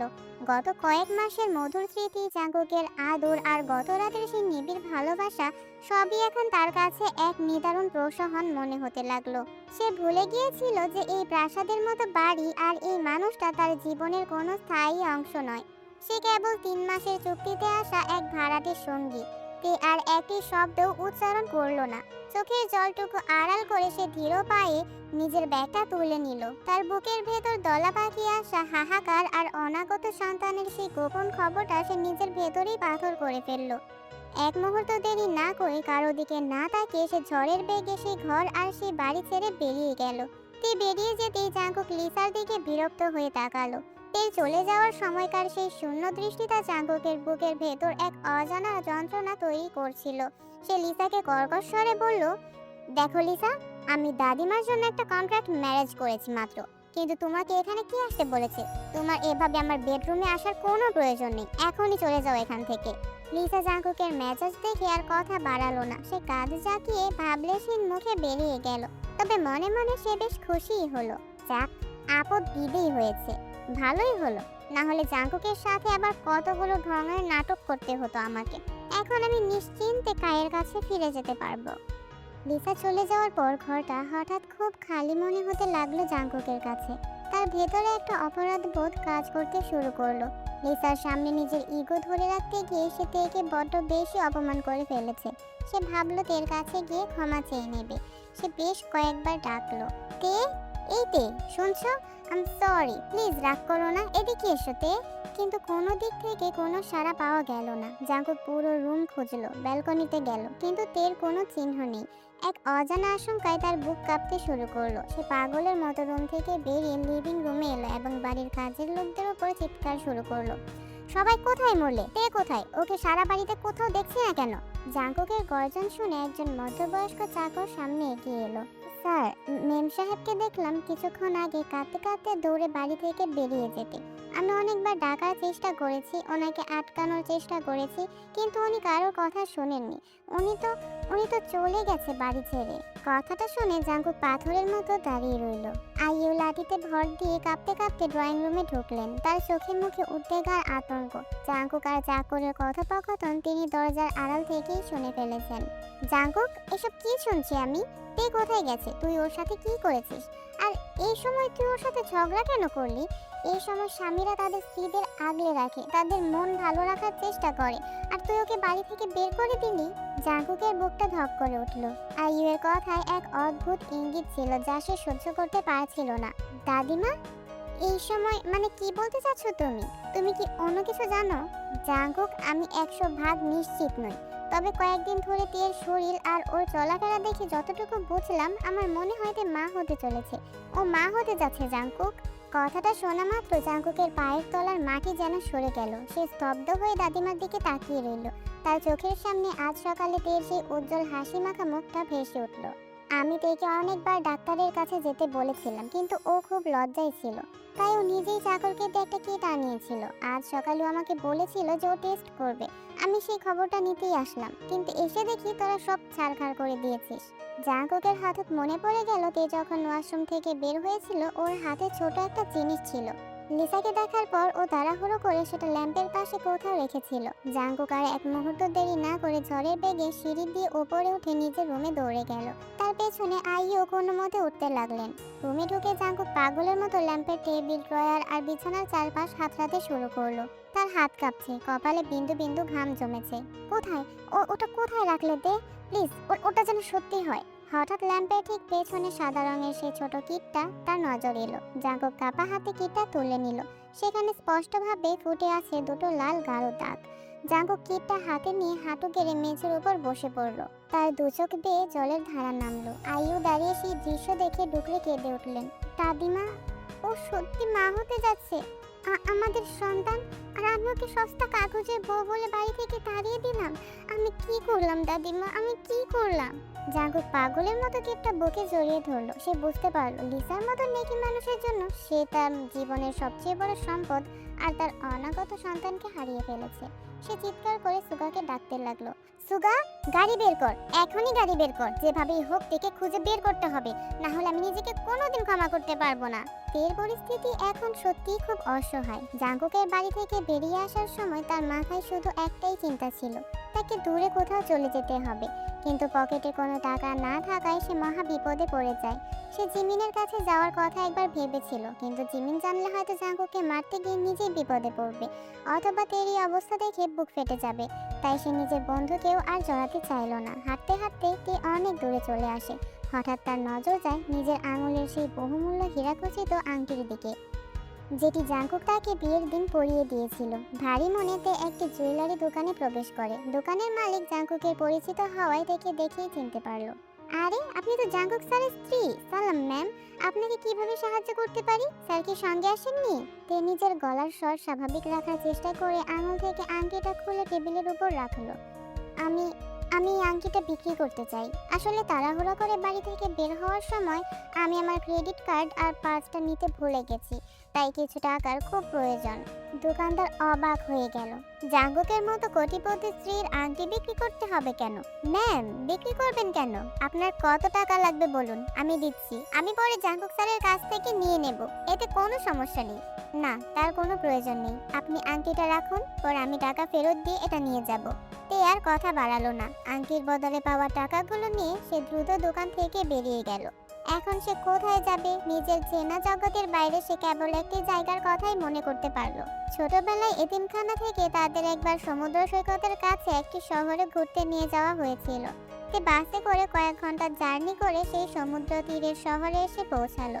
চারিদিকে নোনা পানির গন্ধ আর ঢেউয়ের গর্জন।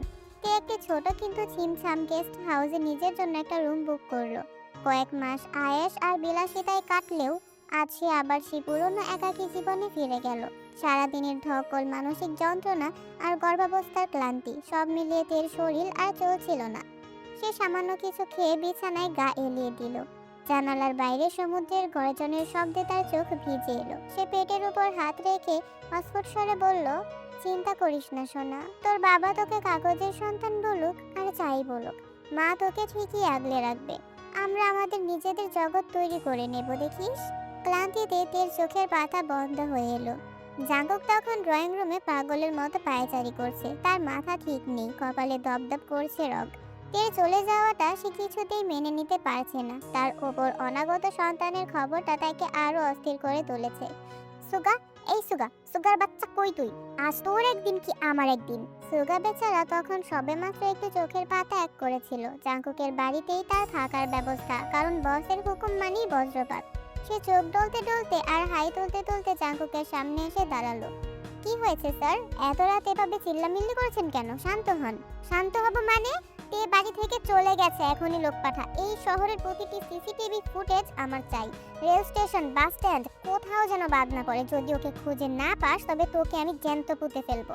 সুগা আকাশ থেকে পড়লো। তীর মতো শান্ত মেয়ে বাড়ি ছেড়ে পালিয়েছে। সে আর কথা না বাড়িয়ে জাঙ্কুকের হুকুম তামিল করতে বেরিয়ে পড়লো। তার প্রথম গন্তব্য হলো জিমিনের বাড়ি। রাত তখন অনেক। সারাদিনের ডিউটি শেষ করে জিমিন তখন নাক ডেকে ঘুমাচ্ছিল। সুগা গিয়ে কড়া নাড়তে শুরু করলো।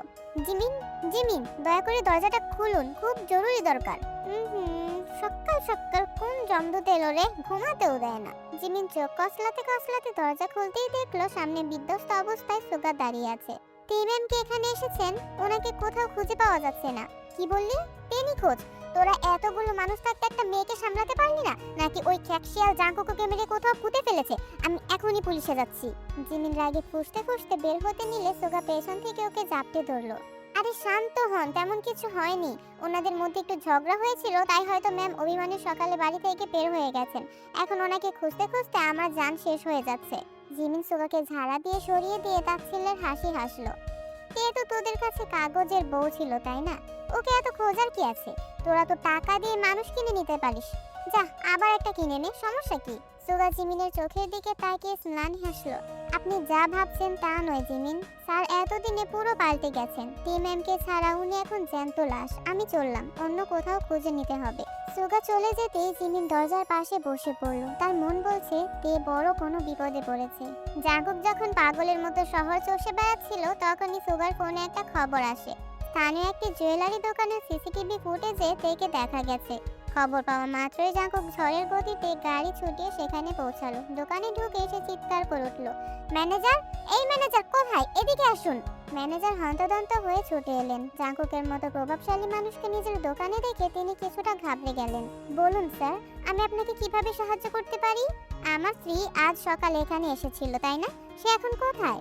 জি স্যার, ম্যাম এসেছিলেন, তবে উনি তো বেশিক্ষণ থাকেনি। ম্যানেজার দ্রুত সিন্দুক থেকে সেই হীরের আংটিটি বের করে জাঙ্কুকের সামনে রাখলেন। ম্যাম, এই আংটিটা বিক্রি করতে চেয়েছিলেন, কিন্তু আমি ওনাকে বলেছিলাম যে টাকা এমনিতেই নিয়ে যেতে, পরে আপনার কাছ থেকে নিয়ে নেব, কিন্তু উনি রাজি হলেন না। আংটিটা জমা রেখে কিছু টাকা নিয়ে উনি চলে গেছেন।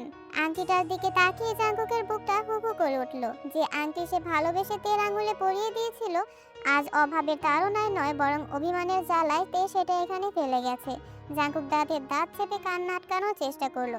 সুগা, জলদি টাকা মিটিয়ে দিয়ে আংটিটা নিয়ে আয়। সারা শহর তোলপাড় করে খোঁজাখুঁজি চলল। বাস টার্মিনাল থেকে শুরু করে রেল স্টেশন, কোথাও বাদ রাখলো না জাঙ্কুক আর তার লোকেরা। কিন্তু তের কোনো সঠিক হদিস পাওয়া গেল না। মেয়েটা যেন নিমেষেই বাতাসের সাথে মিলিয়ে গেছে। এই সব দৌড়ঝাঁপের মধ্যেও জাঙ্কুক একটি মুহূর্তের জন্য সে প্রেগন্যান্সি কিটটি হাতছাড়া করেনি। সে বারবার কিটটির ওই দুটো লাল দাগের দিকে তাকাচ্ছিল আর তার চোখ দুটো ফেটে আসছিল। এই আনন্দ সংবাদটা পাওয়ার কথা ছিল কত সুন্দরভাবে, অথচ এখন সে জানি না তার সন্তান আর তের ভাগ্যে কি আছে। রাত গভীর হলে নিরাশ হয়ে সবাই জাঙ্কুকের বাড়িতে ফিরে আসে। জাঙ্কুক ঘরে ঢুকে দেখলো ড্রয়িং রুমে এক থমথমে পরিবেশ। তার বাবা আর মা, জিন, দাদিমা, আইয়ু, এমনকি জিমিনও সেখানে উপস্থিত ছিল। জিমিনের চোখগুলো কান্নায় লাল হয়ে ফুলে গেছে। জাঙ্কুককে দেখা মাত্রই সবাই একই সাথে প্রশ্ন করে উঠল, জাঙ্কুক, তের কোনো খোঁজ পাওয়া গেছে? ও কোথায় আছে জানতে পেরেছো? জাঙ্কুক কোনো উত্তর দিতে পারল না। সে মাথা নিচু করে দেয়ালের সাথে হেলান দিয়ে দাঁড়িয়ে রইল। তার নীরবতা যেন সবাইকে চিৎকার করে বলে দিচ্ছিল যে সে ব্যর্থ হয়েছে। জিমিন এবার ডুকরে কেঁদে উঠে বলল, আপনার ইগো আর ওই লিসার জন্য আজ আমার বন্ধুটার এই অবস্থা। রাস্তায় রাস্তায় ঘুরছে। যদি ওর বা ওর সন্তানের কোনো ক্ষতি হয়, আমি আপনাকে কোনো দিন ক্ষমা করব না মিস্টার জাঙ্কুক। জাঙ্কুক শুধু কিটটা শক্ত করে বুকের সাথে চেপে ধরলো। বাইরের অন্ধকার রাতের চেয়েও তার জীবনের অন্ধকার এখন অনেক বেশি গাঢ় মনে হচ্ছে। সে মনে মনে শুধু প্রার্থনা করছিল, তে যেখানেই থাকো একবার শুধু ফিরে এসো, আমি সব ঠিক করে দেব। জাঙ্কুক কোনো উত্তর দিল না। তার নির্বাক চোখের কোণ দিয়ে জল গড়িয়ে পড়ছে। সবার সামনে নিজেকে সামলাতে না পেরে সে মাথা নিচু করে ধীর পায়ে সিঁড়ি দিয়ে নিজের রুমে চলে গেল। ছেলের পেছনে যেতে চাইলে আইয়ু হাত দিয়ে তাকে থামিয়ে দিলেন। না, এখন কেউ যেও না, ওকে নিজের সাথে একটু সময় কাটাতে দাও। আমি যাচ্ছি ওর কাছে, তোমরা বসো। লিভিং রুমে জিমিন তখনও সোফায় বসে ফপিয়ে কাঁদছে। তীর মতো একটা অসহায় মেয়ে এই অবস্থায় একা কোথায় থাকতে পারে, সেই চিন্তায় সে পাগল হয়ে যাচ্ছে। সুগা কিছুটা দ্বিধা নিয়ে জিমিনের পাশে গিয়ে দাঁড়ালো এবং ম্লান মুখে তার মাথায় হাত রাখলো। এদিকে আইয়ু রুমে ঢুকেই দেখলেন জাঙ্কুক বিছানার এক কোণে বসে সেই কিটটা আর তেল ফেলে যাওয়া একটা ওড়না বুকে জড়িয়ে ধরে আছে। আইয়ুকে দেখেই জাঙ্কুক বাচ্চাদের মতো ডুকরে কেঁদে উঠলো। সে আইয়ুকে জড়িয়ে ধরে আর্তনাদ করে বলল, আমার ছোট্টতে কোথায় চলে গেল দাদিমা? ওকে সত্যি আমার ছেড়ে চলে গেল? ও দাদিমা, বলো না, ও কি জানে না ওকে ছাড়া আমি অসম্পূর্ণ? ও একা এই রাতটা কোথায় কাটাচ্ছে? ও তো অন্ধকারে খুব ভয় পায়।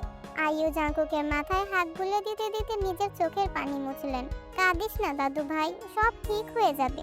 সৃষ্টিকর্তা নিজেই ওকে রক্ষা করবেন, তুই এভাবে ভেঙে পড়লে চলবে না।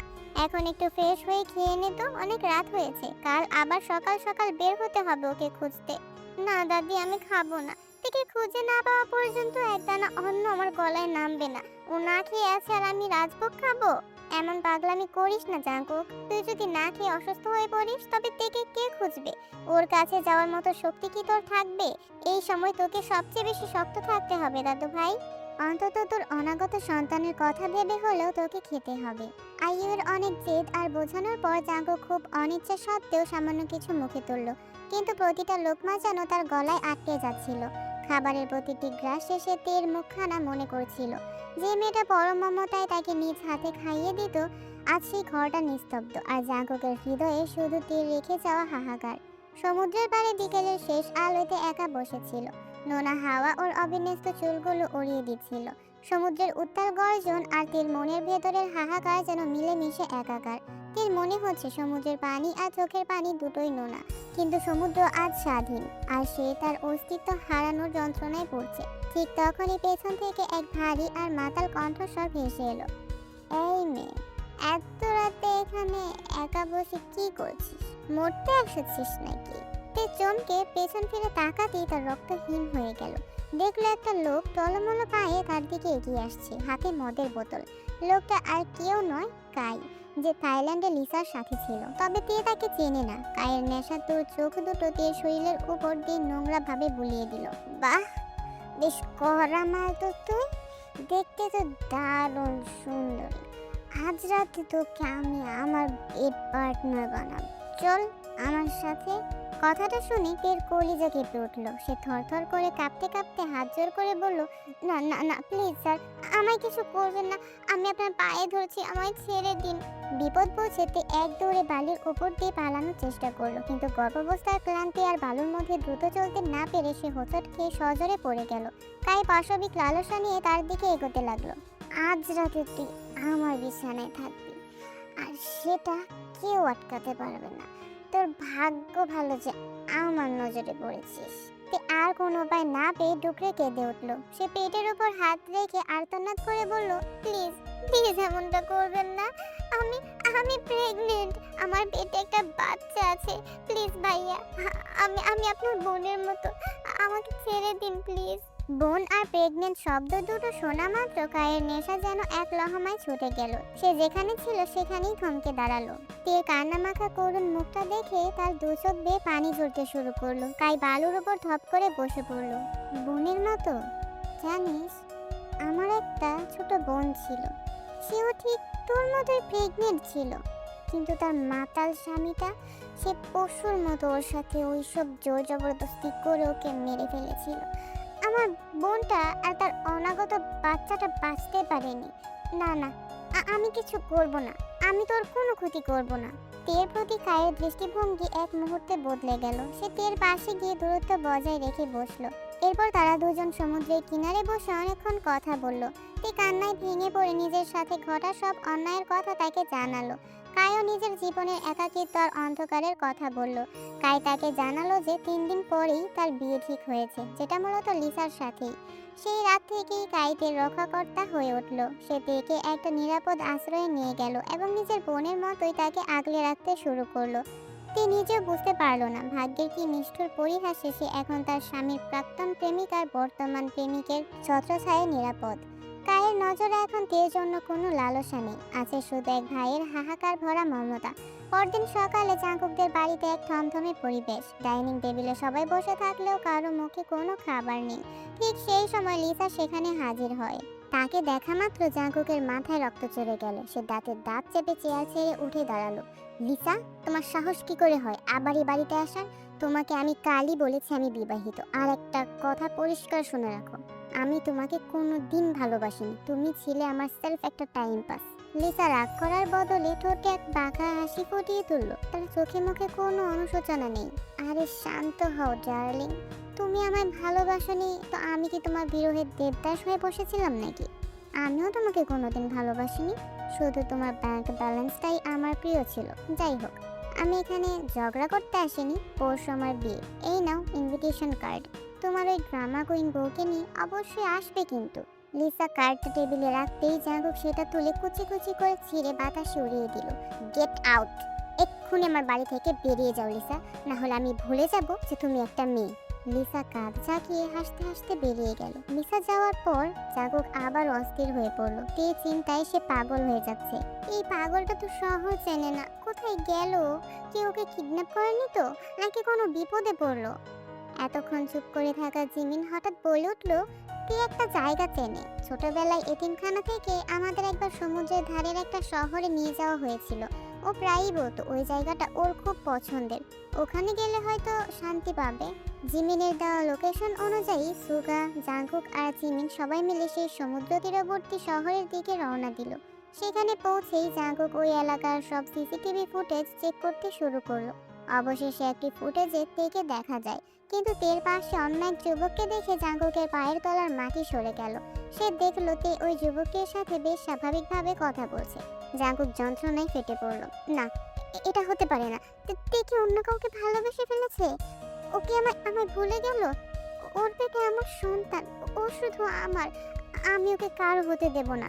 ঠিক তখন তারা সমুদ্রের পাড়ে থেকে দেখতে পেল তে আর কাই পাশাপাশি হাঁটছিল। জাঙ্কুক আর নিজেকে নিয়ন্ত্রণ করতে পারল না। সে দৌড়ে গিয়ে কোনো কথা না বলে কায়ের চোয়াল বরাবর সজোরে খুশি বসিয়ে দিল।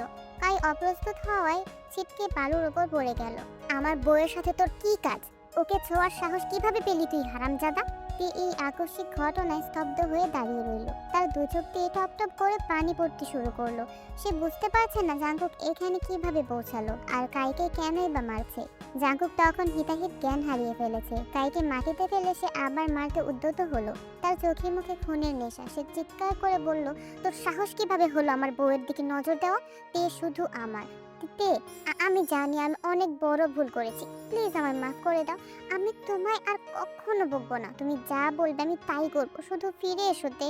কিন্তু জাঙ্কুক যা আশা করেছিল তা হলো না। তে জাঙ্কুকের কথার কোনো উত্তর না দিয়ে বরং দ্রুত এগিয়ে গিয়ে কাইকে মাটি থেকে টেনে তুললো। তেরি অবহেলা জাঙ্কুকের বুকে তীরের মতো বিঁধলো। তে, না, তুমি এমনটা করতে পারো না, তুমি অন্য কারো হয়ে যাচ্ছ। তে, আমি তোমাকে পাগলের মতো ভালোবাসি, প্লিজ বোঝো।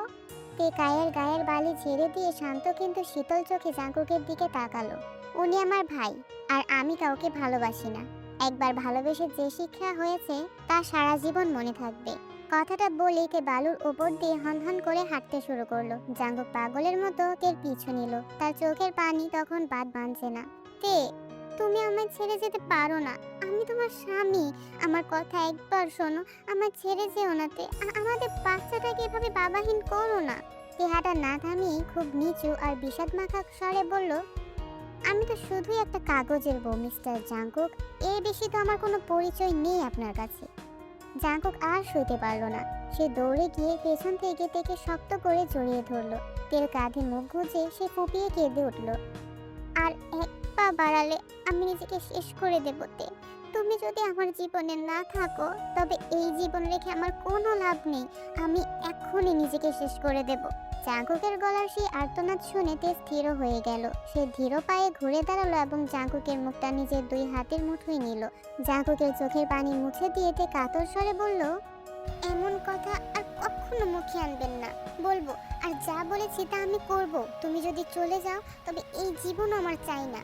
তে চোখের কোণ দিয়েও পানি গড়িয়ে পড়লো। এই মানুষটা তাকে যেমন কষ্ট দিয়েছে তেমনই মায়া জড়িয়েছে। সে আর নিজেকে সামলাতে পারলো না। না, যাব না, আমি কোথাও যাব না। সত্যি তো, নাকি আমার সান্ত্বনা দিচ্ছ? সত্যি। তবে আমায় ছুঁয়ে বলো যে তুমি আমায় ছেড়ে আর কোথাও যাবে না।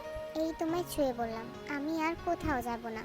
জাঙ্কুকের মুখে এক মুহূর্তেই স্বস্তির হাসি ফুটে উঠল। সে তের কোমরে হাত দিয়ে তাকে নিজের শরীরের সাথে মিশিয়ে ধরল।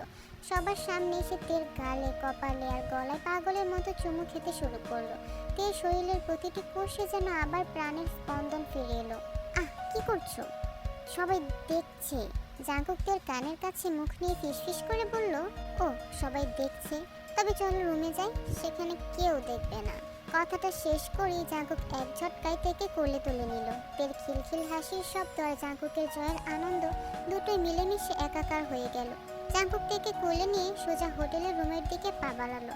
তাদের সেই কাগজের বিয়ে আজ পূর্ণতা পেল এক অটুট ভালোবাসায়।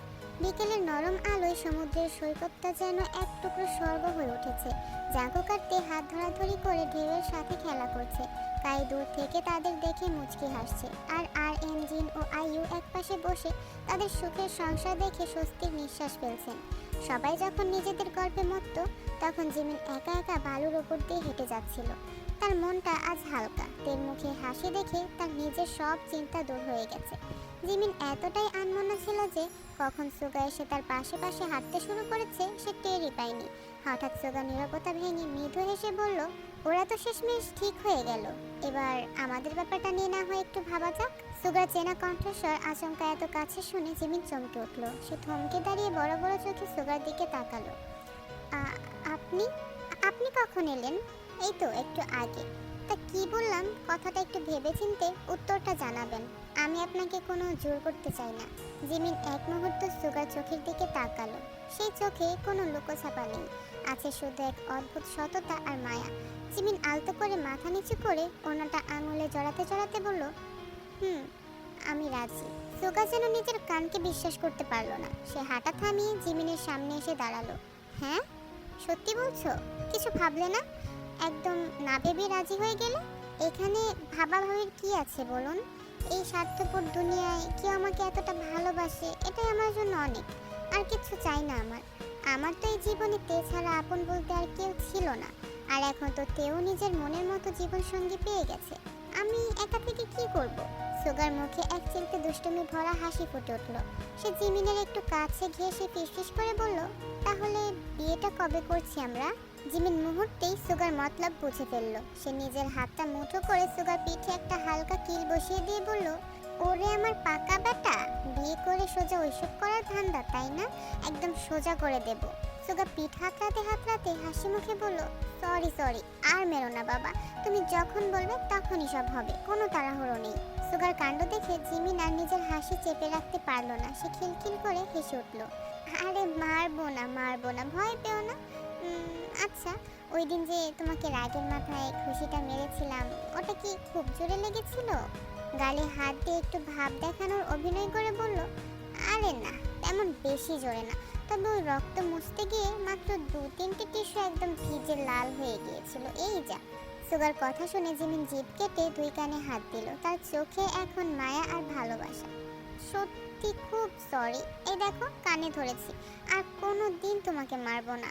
সুগা জিমিনের হাত দুটো কান থেকে নামিয়ে নিজের হাতের মুঠোয় নিয়ে বলল, ব্যাস, তুমি আর না মারলেই আমি বাঁচি। তোমার এই ভালোবাসা সহ্য করার জন্য আমি সারা জীবন রাজি। সমুদ্রের ঠান্ডা হাওয়া আর ঢেউয়ের গর্জনের মাঝে সুগা আর জিমিন হাত ধরাধরি করে হাঁটতে লাগলো। তের সাথে সাথে জিমিনের জীবনেও যে এত তাড়াতাড়ি একটা সুন্দর বসন্ত আসবে তা সে নিজেও কখনো ভাবেনি।